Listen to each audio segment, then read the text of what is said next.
पाहताय प्रहार टीव्ही, सत्यमेव व्रतम।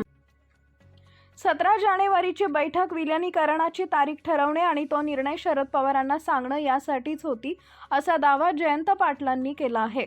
अजितदादांनी विलिनीकरणाची सगळी रूपरेषा ठरवली होती, फक्त झालेला निर्णय शरद पवारांना सांगणं शिल्लक होतं, असं जयंत पाटील म्हणाले। जी 24 तासच्या to the point with Kamlesh Sutar या मुलाखतीत त्यांनी हा दावा केलाय। 17 जानेवारीच्या आधी 16 जानेवारीला आपल्या घरीही या संदर्भात बैठक झाल्याचं जयंत पाटलांनी सांगितलं।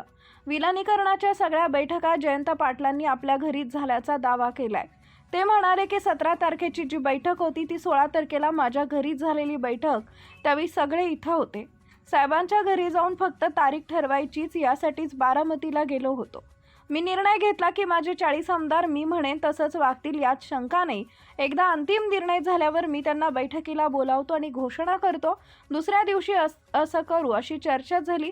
माझ्या घरीच सगळ्या बैठका झाल्या, सोबत यावं अशी अजितदादांची तीव्र इच्छा। दोन्ही राष्ट्रवादींच्या विलिनीकरण फक्त जाहीर करणं शिल्लक असतानाच नेमकं अजितदादांचा विमान अपघात कसा झाला अशी शंकाही त्यांनी व्यक्त केली आहे।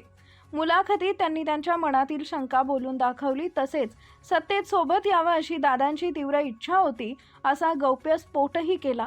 अजितदादांच्या विमान अपघाताबाबत अनेकांना शंका आहे, या शंकांचं निरसन करण्याची जबाबदारी चौकशी समिती आणि सरकारची असल्याचंही जयंत पाटलांनी सांगितलंय। सत्तेत सोबत यावं अशी अजितदादांची तीव्र इच्छा होती असा गौप्यस्फोट जयंत पाटील यांनी केलाय।